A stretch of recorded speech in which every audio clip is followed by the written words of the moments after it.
여호와는 위대하시니 우리 하나님의 성 거룩한 산에서 극진히 찬양 받으시리로다. 터가 높고 아름다워 온 세계가 즐거워하며 큰 왕의 성 곧 북방에 있는 시온산이 그러하도다. 성삼위 하나님 앞에 거룩한 주의 성도들이 저마다의 초소에 모여 하나님 앞에 제단을 쌓고 예배를 드리는 이 시간, 하나님께서 예배하는 자리마다 복을 내려주셔서 하늘의 신령한 은혜와 땅에 기름진 복을 경험할 수 있는 복된 안식의 날이 될 수 있도록 하나님 인도하여 주옵소서. 이 시간 우리의 마음과 정성을 모아 하나님 앞에 예배 드리오니 이 예배를 통하여 하나님 큰 영광 받아 주시옵소서. 이 코로나의 사태가 속히 지나가게 하시고 교우들이 기쁨으로 함께 모여 교제하며 예배할 수 있는 날을 속히 허락하여 주시기를 간절히 원하오며 예수 그리스도의 이름으로 기원하옵나이다. 아멘. 사도신경으로 우리의 신앙을 고백하겠습니다. 나는 전능하신 아버지 하나님 천지의 창조주를 믿습니다. 나는 그의 유일하신 아들 우리 주 예수 그리스도를 믿습니다. 그는 성령으로 잉태되어 동정녀 마리아에게서 나시고 본디오 빌라도에게 고난을 받아 십자가에 못 박혀 죽으시고 장사된 지 사흘 만에 죽은 자 가운데서 다시 살아나셨으며 하늘에 오르시어 전능하신 아버지 하나님 우편에 앉아 계시다가 거기로부터 살아있는 자와 죽은 자를 심판하러 오십니다. 나는 성령을 믿으며 거룩한 공교회와 성도의 교제와 죄를 용서받는 것과 몸의 부활과 영생을 믿습니다. 아멘.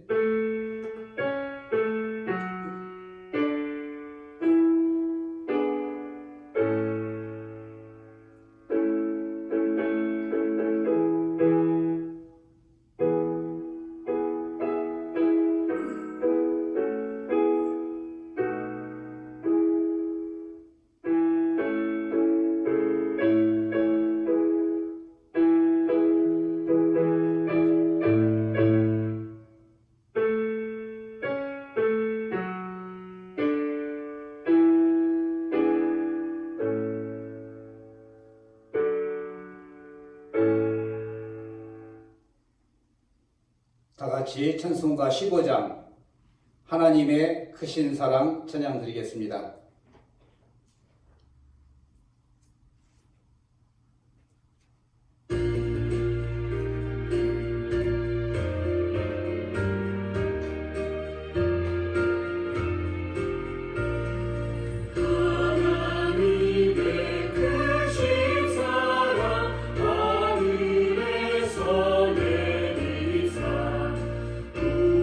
우리만을 항상 계셔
우리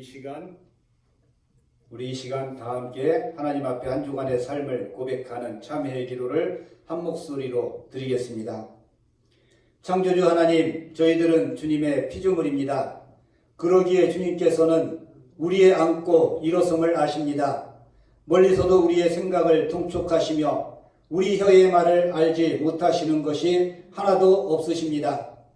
그런데도 저희들은 하나님을 두려워하지 않고 말과 생각과 행동으로 죄를 지으면서 한 주간을 살았습니다. 사람도 모르고 하나님도 모르리라 여겨서 은밀한 중에 죄악을 즐겼습니다. 성도들과 함께 있을 때에는 거룩한 척 행동했으나 세상으로 나가 혼자 있을 때에는 주님의 제자인 것을 숨기고 죄악을 즐기며 살았습니다. 예배를 드릴 때에는 습관적으로 회개하면서도 세상으로 나가면 또다시 같은 죄를 반복하며 살았습니다. 주여, 우리의 연약함을 긍휼히 여겨 주옵소서. 우리가 행하는 모든 죄악을 용서해 주시고 구원하여 주옵소서. 예수님의 이름으로 이 고백의 기도를 드립니다. 아멘. 이어서 하나님과 나만이 아는 은밀한 죄를 침묵 가운데 계속해서 고백하겠습니다.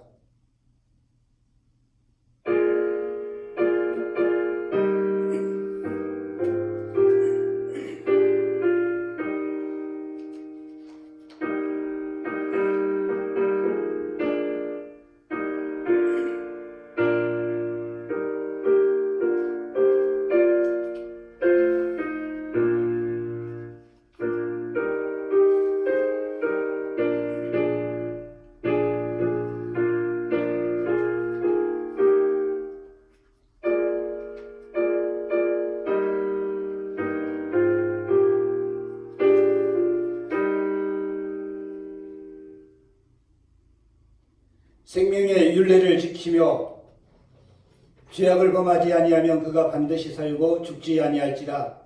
그가 본래 범한 모든 죄가 기억되지 아니하리니 그가 반드시 살리라. 이는 정의와 공의를 행하였습니다. 아멘. 찬송가 369장, 찬송 369장, 죄짐 맡은 우리 구주 찬양 드리겠습니다.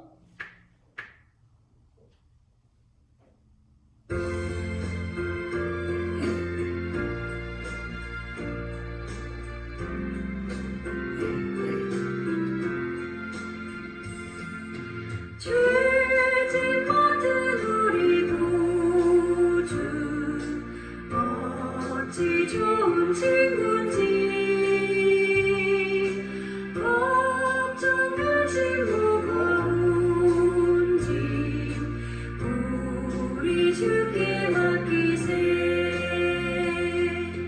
주께 고함 없는 고로 복을 받지 못하네.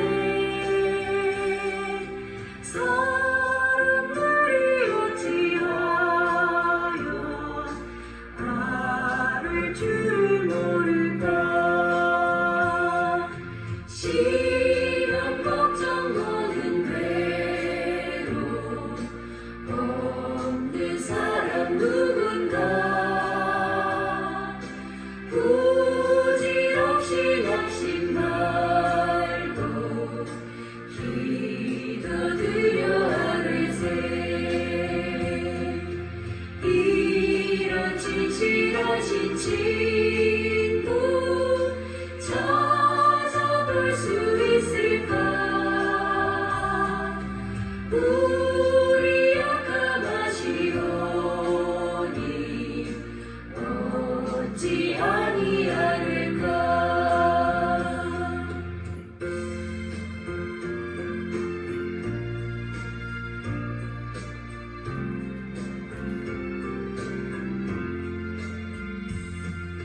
근심 걱정 무거운 짐 많이 진 자 누군가. 비난 저는 우리 예수 주께 기도드리세. 세상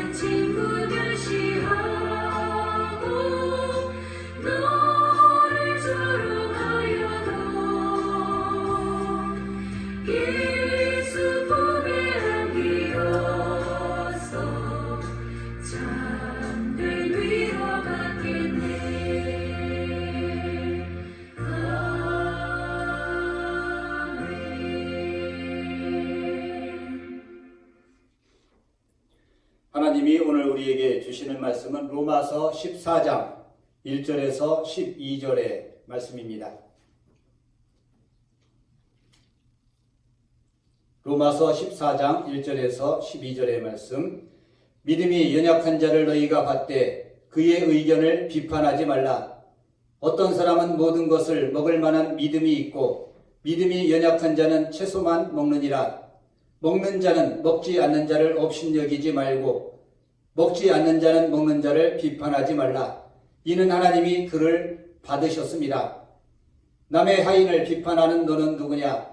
그가 서 있는 것이나 넘어지는 것이 자기 주인에게 있음에 그가 세움을 받으리니 이는 그를 세우시는 권능이 주께 있습니다. 어떤 사람은 이 날을 저 날보다 낮게 여기고 어떤 사람은 모든 날을 같게 여기나니 각각 자기 마음으로 확정할지니라. 나를 중히 여기는 자도 주를 위하여 중히 여기고 먹는 자도 주를 위하여 먹으니 이는 하나님께 감사하며 먹지 않는 자도 주를 위하여 먹지 아니하며 하나님께 감사하느니라. 우리 중에 누구든지 자기를 위하여 사는 자가 없고 자기를 위하여 죽는 자도 없도다.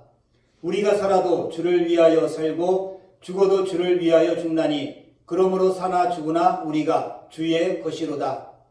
이를 위하여 그리스도께서 죽었다가 다시 살아나셨으니 곧 죽은 자와 산 자의 주가 되려 하심이라. 내가 어찌하여 내 형제를 비판하느냐? 어찌하여 내 형제를 업신여기느냐? 우리가 다 하나님의 심판대 앞에 서리라. 기록되었으되 주께서 이르시되 내가 살았노니 모든 무릎이 내게 꿇을 것이요 모든 혀가 하나님께 자백하리라 하였느니라. 이러므로 우리 각 사람이 자기 일을 하나님께 짓고 하리라. 아멘. 오늘 본문 가운데는 사나 죽으나 다 우리가 주의 것이다 라는 말씀이 들어 있습니다. 오늘 본문 말씀의 핵심은 서로 받아라, 서로를 받아들여라, 서로를 용납해라, 서로를 인정해라, 서로를 칭찬하라, 이런 메시지를 오늘 본문은 담고 있습니다. 그러면 우리는 어떻게 서로를 받을 수 있겠습니까? 오늘 본문을 제가 세번역 성경으로 다시 한번 읽어드리도록 하겠습니다. 서신서 같은 경우 세번역으로 읽으면은 훨씬 더 친근하게 그리고 명확하게 그 뜻을 다시 한번 새겨볼 수 있습니다. 여러분은 믿음이 약한 이를 받아들이고 그의 생각을 시비거리로 삼지 마십시오. 어떤 사람은 모든 것을 다 먹을 수 있다고 생각하지만 믿음이 약한 사람은 채소만 먹습니다. 먹는 사람은 먹지 않는 사람을 업신여기지 말고 먹지 않는 사람은 먹는 사람을 비판하지 마십시오. 하나님께서는 그 사람도 받아들이셨습니다. 우리가 누구이기에 남의 종을 비판합니까? 그가 서 있든지 넘어지든지 그것은 그 주인이 상관할 일입니다. 주님께서 그를 서 있게 할 수 있으시니 그는 서 있게 될 것입니다. 또 어떤 사람은 이 날이 저 날보다 중요하다고 생각하고 또 어떤 사람은 모든 날이 다 같다고 생각합니다. 각각 자기 마음에 확신을 가져야 합니다. 어떤 날을 더 존중히 여기는 사람도 주님을 위하여 그렇게 하는 것이요 먹는 사람도 주님을 위하여 먹으며 먹을 때에 하나님께 감사를 드립니다. 그리고 먹지 않는 사람도 주님을 위하여 먹지 않으며 또한 하나님께 감사를 드립니다. 우리 가운데는 자기만을 위하여 사는 사람도 없고 또 자기만을 위하여 죽는 사람도 없습니다. 우리는 살아도 주님을 위하여 살고 죽어도 주님을 위하여 죽습니다. 그러므로 우리는 살든지 죽든지 주님의 것입니다. 그리스도께서 죽으셨다가 살아나신 것은 죽은 사람에게도 산 사람에게도 다 주님이 되시려는 것이었습니다. 그런데 어찌하여 그대는 형제나 자매를 비판합니까? 어찌하여 그대는 형제나 자매를 업신여깁니까? 우리 모두 다 하나님의 심판대 앞에 서게 될 것입니다. 성경에는 이렇게 기록되어 있습니다. 주님께서 말씀을 하신다. 내가 살아있으니 모든 무릎이 내 앞에 꿇을 것이요 모든 입이 나 하나님을 찬양할 것이다. 그러므로 우리는 각각 자기 일을 하나님께 사실대로 아뢰어야 할 것입니다. 아멘. 같은 본문이지만 어떤 명령체와 그리고 경어체를 통해서 그 느낌이 전혀 다르다는 사실을 알 수 있습니다. 어떤 권위에 의해서 명령하는 것이 아니라 부드러운 말로 성도들에게 당부하는 사도 바울의 마음을 새롭게 느껴볼 수도 있습니다. 우리가 신앙생활을 하면서 가장 중요한 것이 무엇이겠습니까? 신앙생활에는 본질적인 것과 비본질적인 것이 있습니다. 본질적인 것과 비본질적인 것을 구분하는 것이 지혜입니다. 오늘 본문에 등장하는 어떤 날을 중하게 여기는 사람들, 토요일을 안식일로 지키고 일요일을 주일로 지키고 또 다른 날을 중요한 날로 여기는 사람들이 있는데 이것은 비본질적인 것이라는 것이죠. 그리고 먹는 음식에 관한 규정들, 어떤 사람은 이것은 먹어도 된다, 먹어서는 안 된다라는 규정들이 있지만 이것 역시 신약 시대에는 비본질적인 것입니다. 그러나 초대교회에는 이런 유대적인 신앙을 가진 사람들과 이방인으로서 그리스도인이 된 자유로운 사람들이 함께 모여 신앙생활을 했는데 늘 이것 때문에 다툼과 분쟁이 일어났습니다. 그러나 그 핵심은 본질적인 것이 아니라 비본질적인 것들을 가지고 싸웠다는 것이죠. 구원과는 아무런 상관이 없는 문제를 가지고 서로 다투고 서로 싸우는 모습들이 있습니다. 사도 바울은 본질적인 것은 우리 신앙에 있어서 구원과 관련된 것이고 사도 바울은 이 본질적인 것에 대해서는 단호한 태도를 취했습니다. 이단에 대해서도 단호한 태도를 취했습니다. 하지만 엄격했던 사도 바울도 비본질적인 부분에 대해서는 부드럽고 온화하게 다루고 있습니다. 오늘 본문에 등장하는 믿음이 연약한 자는 모든 율법을 완성하신 예수님을 믿은 이후에도 여전히 율법에 매여서 음식에 관한 규정을 지키는 사람들이라고 할 수 있습니다. 반면에 너희들로 지칭되는 성도들은 음식에 특별한 의미를 부여하지는 않았습니다. 자유롭게 음식을 먹을 수 있었습니다. 바울은 무엇을 먹든지 먹지 않든지 그것으로 인해 서로 비판하지 말라고 권면합니다. 저 사람은 저것을 먹는다. 저 사람은 저것을 먹지 않는다. 이런 문제로 서로를 비판하거나 상대방을 업신여겨서는 안 된다라고 말씀하고 있습니다. 사도 바울은 하나님의 나라는 먹고 마시는 것이 아니라 그 안에서 의와 평강과 희락을 누리는 것이라고 말씀합니다. 무엇을 먹는가, 무엇을 먹지 않는가가 중요한 것이 아니라 먹든지 먹지 않든지 그 안에서 그리스도 안에 의와 평강과 기쁨, 희락을 누리는가, 이것이 중요하다라고 말씀하고 있습니다. 본질 안에서 사랑의 일치를 이루는 것이 그리스도의 몸된 교회를 세우는 비결입니다. 서신서들이 쓰여지던 초대교회 공동체 시대의 대부분의 교회들은 내부의 갈등을 겪었을 뿐만 아니라 외부의 공격으로 말미암아 적지 않은 어려움을 겪었습니다. 외부에 의한 교회에 대한 공격은 기독교에 대한 오해와 비판, 그리고 거짓 교사들의 이단적 가르침 때문에 외부로부터 교회를 향한 공격이 끊이지 않았습니다. 그리고 교회가 당한 어려움 가운데 또 하나의 측면은 내부적인 문제로 교회 안에, 교회 공동체 안에 분열과 갈등이 언제나 존재했습니다. 사도행전의 기록에 따르면 최초의 교회, 예루살렘 교회는 히브리파와 헬라파로 분열되어 다투는 모습을 기록하고 있습니다.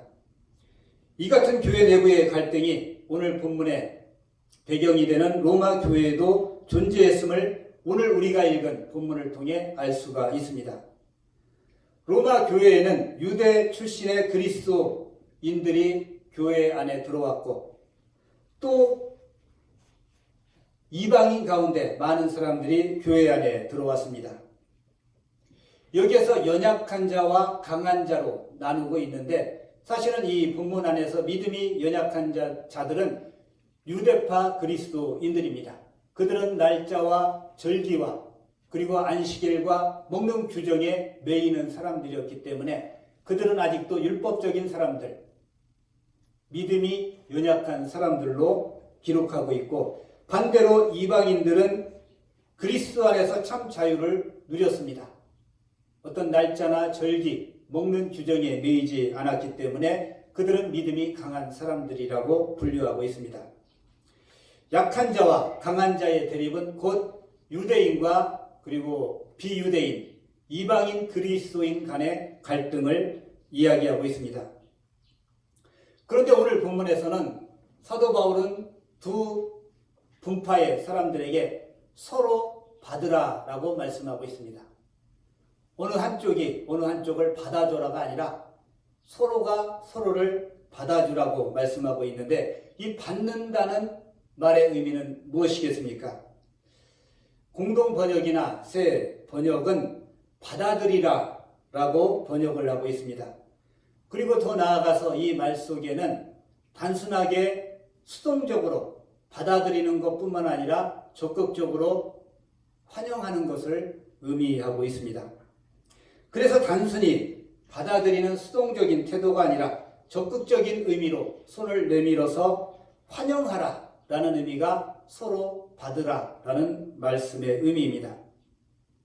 오늘 본문에서 사도 바울이 행한 권면의 핵심은 받으라 라는 말씀입니다. 이 받으라 라는 말씀은 적극적인 명령입니다. 서로 받으라. 그러나 반면에 하지 말아라 라는 그런 부정적인 명령어가 두 가지 등장하는데 첫 번째가 비판하지 말라, 두 번째가 업신여기지 말라 라는 말씀입니다. 로마서 14장 3절에 비판하지 말라, 그리고 10절에 보면은 업신여기지 말라라고 말씀을 하고 있는데 비판은 믿음이 약한 자들이 믿음이 강한 자들에 대해 행했던 태도입니다. 믿음이 약한 자들, 곧 유대파 그리스도인들이 이방인 그리스도인들을 비판했다는 것이죠. 반면에 업신여겼다 라는 말에서 이 업신여겼던 사람들은 믿음이 강한 사람들, 즉 이방인 그리스도인들인데 이 사람들은 유대파 그리스도인들을 업신여겼습니다. 한쪽에서는 비판하고 한쪽에서는 업신여기는 이런 태도가 로마 교회 안에 만연하게 일어났던 것입니다. 이런 양자 간의 태도는 비판하는 것과 업신여기는 것, 그 어느 것도 정당화될 수 없다는 것이죠. 믿음이 강하다고 상대방을 업신여겨서는 안 된다. 믿음이 약한 자가 믿음이 강한 자들을 향해서 비판해서는 안 된다라는 말씀입니다.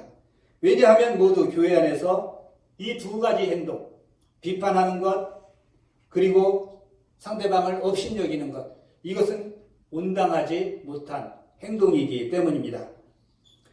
사도 바울은 긍정적인 명령, 서로 받으라, 그리고 부정적인 명령, 하지 말라라는 것으로 비판하지 말라, 업신여기지 말라, 두 가지를 우리에게 권고하고 있습니다. 바로 이 말씀을 통해 오늘 우리는 이 교회와 사회 안에 만연한 갈등과 분열의 해결책을 이 사도 바울의 말씀 안에서 찾을 수가 있고 이것을 통해 화합과 일치를 이루어갈 수 있는 핵심적인 가치들이 바로 이 권면 속에 있습니다. 서로 환영하며 받아주는 태도, 그리고 서로를 비판하지 않고 업신여기지 않는 태도, 여기에 화해와 일치의 길이 있습니다. 우리 모두는 죄인입니다. 어느 그룹도 유대파든 이방인이든 다른 사람을 판단해서 경시하거나 정죄할 권리가 없습니다. 각 사람은 하나님 앞에 자기 자신에 대해 응답하면 되고 다른 사람에 대해서는 판단할 필요가 없습니다. 이미 교회 안에 있는 사람들은 하나님께서 이미 받아들인 사람, 하나님께서 수용한 사람들이기 때문에 그 사람들에 대해서 업신여기거나 비판하는 태도는 교만을 넘어 하나님의 권리를 대행하는 월권 행위에 속한다고 할 수가 있습니다. 우리도 현실 속에서 다른 사람의 겉모습이나 외모나 행동을 보고 판단할 뿐만 아니라 자기 관점에서 그런 것들을 보고 상대방을 비판하거나 업신여기기도 합니다. 이것이 우리가 살아가는 삶의 방식이죠. 나의 관점으로 바라보고 비판하고 그 다음에 업신여기는 행동들, 이런 일들을 교회 안에서 하지 말아라 라고 사도 바울은 말씀하고 있습니다. 그 당시 교회 안에는 이방인들이 다수를 이루고 있었습니다. 그래서 이 다수파 이방인 그리스도인들이 소수의 교회 안으로 들어온 유대파 그리스도인들을 업신여기고, 한편으로 교회 안에 들어왔던 유대파 그리스도인들은 율법을 지키며 경건한 척 하면서 이방인 그리스도인들을 비판하고 그들을 판단했습니다. 이런 상호 비판은 어느 교회나 어느 조직이나 어느 사회에서나 발생할 수 있습니다. 이때 사도 바울은 서로 받으라라고 말씀하면서 하나님께서는 이미 그들을 받으셨다라고 선포하고 있습니다. 하나님께서 이미 받았는데 왜 너희들이 서로 비판하고 업신여기며 판단하며 정죄하느냐? 하나님이 받은 사람들이다. 그래서 너희들도 서로를 받아들여라. 이렇게 말씀하고 있습니다. 하나님은 우리가 따지고 중요시하는 것들을 넉넉하게 용서하여 주시고 받아주시는 분입니다. 우리가 하나님을 본받아, 그리스도를 본받아 용납하고 받아들이는 태도를 취해야 됩니다. 내가 받아들이지 않으면, 내가 용납하지 않으면, 내가 용서하지 아니하면 하나님께서도 과연 나를 받아주실까? 나를 용납해 주실까? 나를 용서해 주실까? 오늘 본문에 보면 각 사람은 다 하나님의 심판대 앞에 서리라. 누구도 예외 없이 하나님의 심판대 앞에 서게 될 때 무엇이라 말하겠습니까?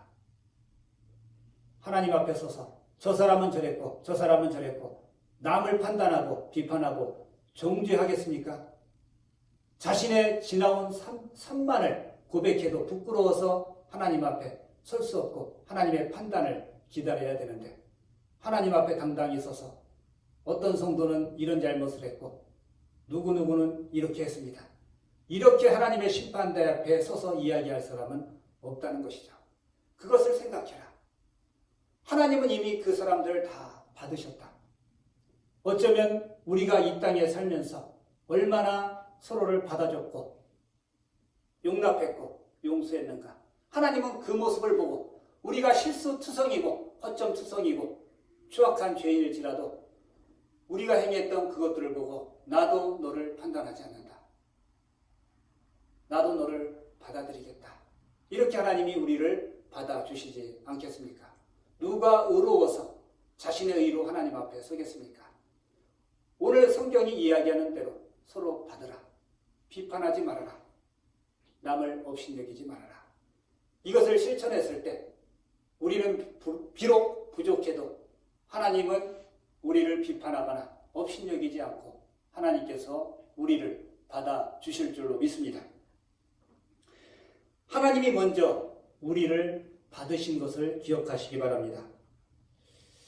믿음이 강한 자와 믿음이 약한 자가 서로를 받아들일 수 있는 근거는 14장 4절에 근거합니다. 곧 하나님의 선하심, 하나님의 자비로움입니다. 즉 하나님이 이미 죄인들을 선택하시고 받으셨기 때문입니다. 이때 하나님은 우리의 의롭거나 율법적인 행위, 우리의 외모가 아니라 십자가의 아들을 내어주신 사랑의 근거에서 하나님은 우리를 먼저 받으셨습니다. 이런 죄인들을 포용하시는 하나님의 사랑의 행위에 근거해서 우리도 우리와 관계하는 모든 구성원에게 비판하거나 판단하지 말고 업신여김 대신에 손을 내밀어 적극적으로 서로를 용납하고 단순히 받아들이는 단계를 넘어서서 서로를 환영할 수 있는 이런 단계로 나아가야 할 것입니다. 다시 말씀드립니다. 우리는 다 하나님 앞에 서게 될 것입니다. 비판하지 말라, 업신여기지 말라. 우리가 행한 대로 하나님께서 갚아주신다라고 성경은 이야기하는데, 우리가 비판하지 않고 그리고 업신여기지 않는다면 하나님도 절대로 우리를 정죄하거나 우리를 천하게 업신여기지 않으실 것입니다. 그러나 남을 비판하고 정죄했던 사람들이 몇 가지 율법을 철저하게 지키며 하나님 앞에 목을 세우고 섰을 때 하나님이 그 사람을 과연 용납하시겠습니까? 상대방을 비판하면 우리도 하나님의 심판대 앞에 서게 되고 하나님의 판단에 직면하게 될 것이다 라는 사실을 기억해야 됩니다. 비판하지 말라, 헤아리지 말라.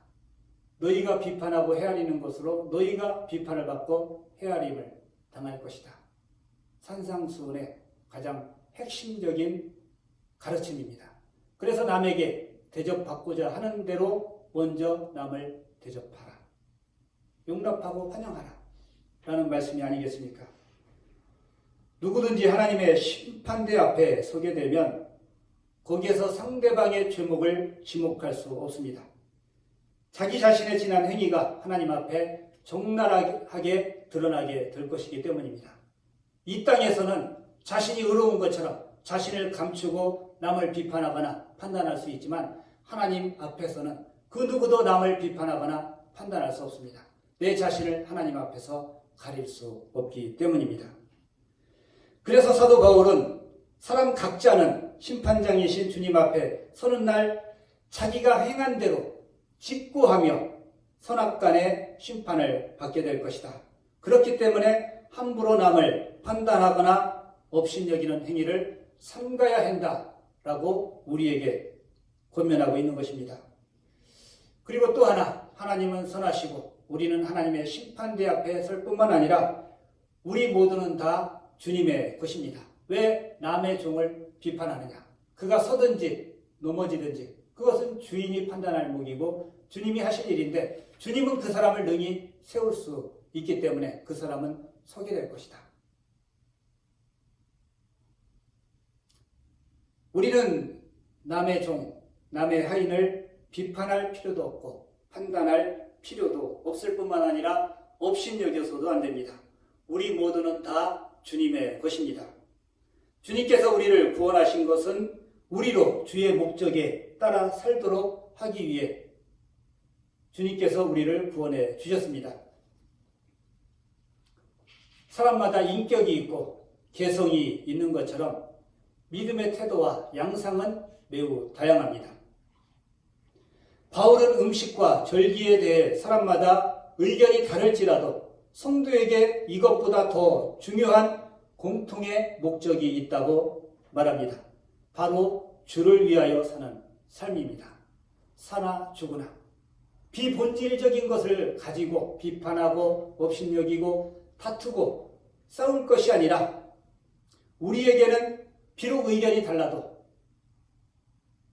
믿음의 양식이 달라도 함께 주를 위하여 사는 것, 이것이 중요한 것입니다. 우리는 모두 주님의 것이기 때문에 주님을 위해 살아야 합니다. 음식과 절기와 같은 신앙의 방법의 문제에도 이 공통의 목적이 적용되어야 합니다. 하나님이 예수 그리스도를 통해 성도로 삼아주신 형제를 내 생각과 다르다고 비판하고 비난해서는 안 됩니다. 그렇게 하는 태도는 스스로 하나님의 자리에 자신이 앉는 교만한 행위입니다. 성도는 자기만이 옳다는 생각을 버리고 서로를 용납해 우리 모두가 사나 죽으나 주를 위하여 사는 인생이 되도록 사랑으로 서로를 격려하는 서울 동산교회 교우들이 되시기를 간절히 바랍니다.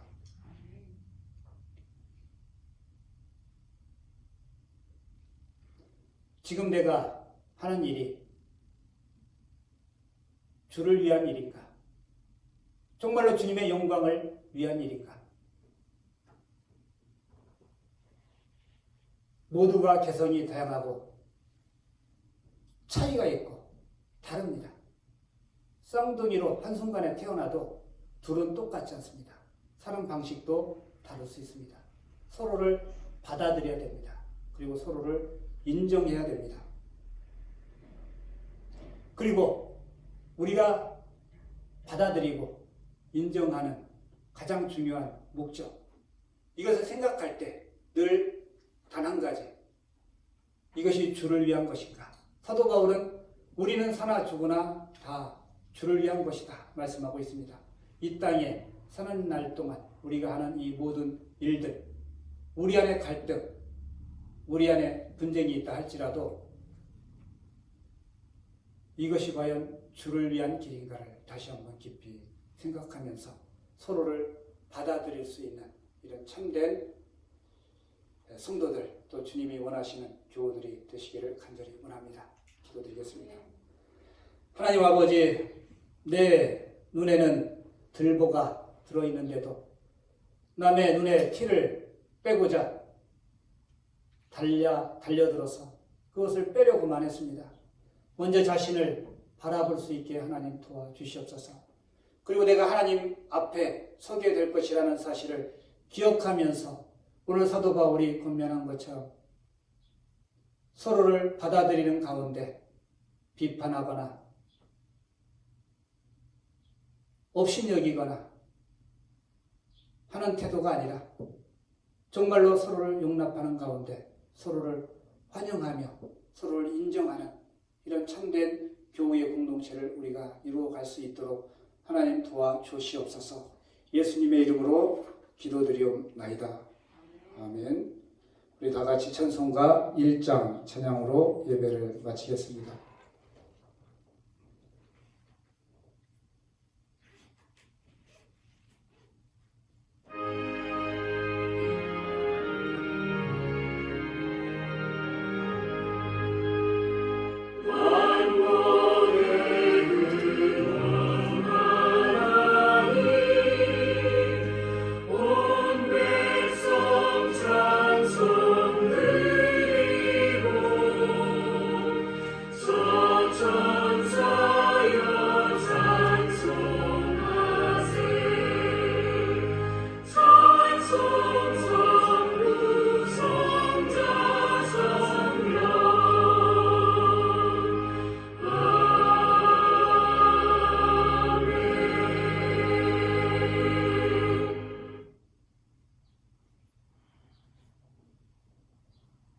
지금은 우리 주 예수 그리스도의 은혜와 하나님 아버지의 무한하신 사랑과 성령 하나님의 교통하심이 서로를 받아들이며 비판하지 않고 판단하지 않고 정죄하지 않고 업신여기지 않고 서로를 존중하는 가정과 교회와 사회를 이뤄나갈 주의 백성들 위해 지금으로부터 영원까지 함께 하시기를 간절히 축원하옵나이다.